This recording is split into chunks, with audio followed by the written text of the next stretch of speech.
Hello, everyone, and welcome to the SBI Securities Weekly Wrap podcast.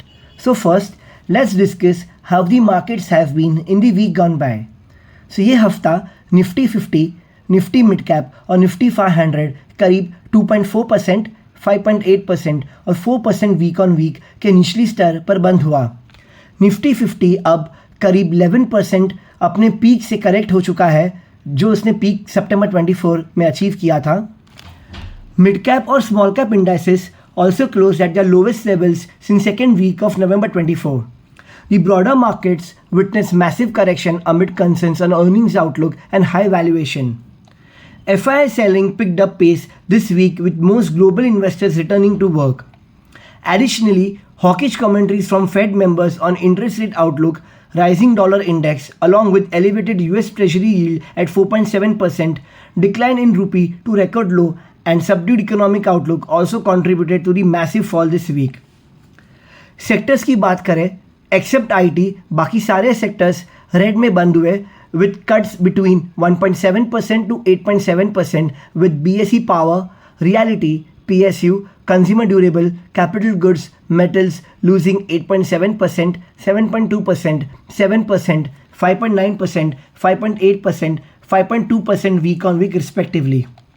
ये हफ्ता FIs net sold equities worth ₹17,950 crore, वहीं पे DIs ने करीब 21,683 करोड़ की खरीदारी की in the cash market. The 3Q FY25 earnings season kicked off this week. IT bellwether TCS delivered earnings in line with expectations. The commentary, however, was very encouraging as management expects CY25 to be a better year of growth than CY24. Tata Elxsi reported disappointing earnings as the pain in auto sector in Europe and US impacted the transportation vertical. TCS earnings release positively impacted other IT stocks on Friday. USD INR slipped to all-time low of 85.97, weighed down by FII selling, rise in the dollar index, and spike in crude oil prices. Aspects to look out during the next week are, so next week, India, UK and US CPI will remain a key monitorable. US Fed will keenly watch the reading as recent FOMC minutes indicate the increased upside risk to inflation. The 3Q FY25 earnings season will pick up pace next week with index heavyweights such as Reliance Industries, Infosys, HCL Technologies and Axis Bank due to report their quarterly results. अब बात करते हैं corporate developments पे. So first है सिरमा SGS technology. सो ये company ने MSI जो एक ग्लोबल लीडर है in AI PCs, gaming, content creation business and productivity and AIoT solutions के साथ कोलैबोरेट किया है as its manufacturing partner in India to produce laptops for the Indian market.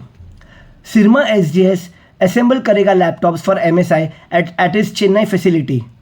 So positive for Syrma SGS in long term. DCX system, इस company को एक export purchase order worth 483 crore receive हुआ है from Israel's ELTA system to manufacture and supply close in weapon system module assemblies.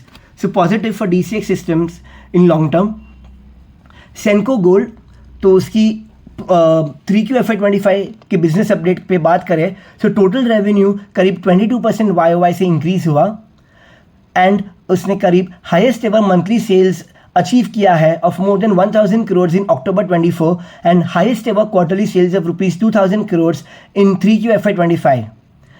Same store sales growth steady remain हुआ in 13 to 14% range. Stud ratio continue to be at 10.5% range. Company ने करीब 4 showroom launch किए ये quarter में, taking the total showroom count to 170 as of December 24. So positive for Senco Gold. Kalyan Jewellers, so Kalyan Jewellers का consolidated revenue करीब 39% YOY से grow हुआ with domestic revenues growing by 41% YOY. Middle East revenues करीब 22% YOY से grow हुए. Digital first jewellery platform Candere recorded a revenue growth of 89% YOY and it achieved the same store sales growth of 24%. So positive for Kalyan Jewellers. PN Gadgil Jewellers, सो इस company की console revenue करीब 24% YOY से grow हुई driven by strong same store sales growth. Retail and franchise segment grew by 42% and 87% YOY. E-commerce segment grew by around 98% YOY. Diamond sales grew by 40% YOY. PN Gadgil jewellers ने करीब 9 stores open किए 3Q FY25 में और करीब 3 store additional open करेंगे इन 4Q FY25. So strong business update from PN Gadgil Jewelers also. So positive for the company in long term. अब चलते हैं ऑर्डर इनफ्लोज. सो ये कौन से कंपनीज को ऑर्डर रिसीव हुआ है ये हफ्ते में. सो पहला है लार्सन एंड टूब्रो. सो उसको करीब 2,500 से 5,000 करोड़ का ऑर्डर रिसीव हुआ है from domestic and international client. KEC International को करीब 1,136 करोड़ का ऑर्डर रिसीव हुआ है from multiple clients. Newgen Software Technologies को 22.1 करोड़ का ऑर्डर रिसीव हुआ है from its international client. Voltamp transformer को करीब 41 करोड़ का ऑर्डर रिसीव हुआ है from Adani Power Limited and Mahan Energen Limited. Ashoka Buildcon. So इस कंपनी को NHAI से 1,391 का ऑर्डर 1,391 करोड़ का ऑर्डर रिसीव हुआ है. और सूर्या रोशनी इस कंपनी को 81.5 करोड़ का ऑर्डर रिसीव हुआ है from Bharat petroleum corporation limited.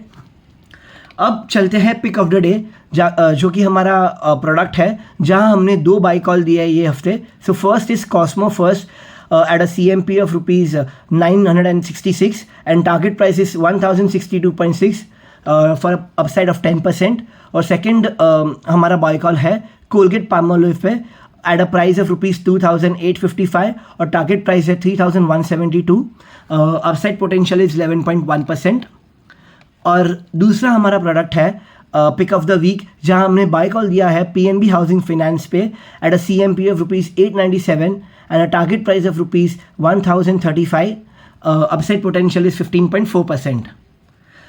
So for key corporate actions in next week, kindly refer to our weekly wrap report. The link to view the report is shared in the description box below. So this was all about the weekly market podcast.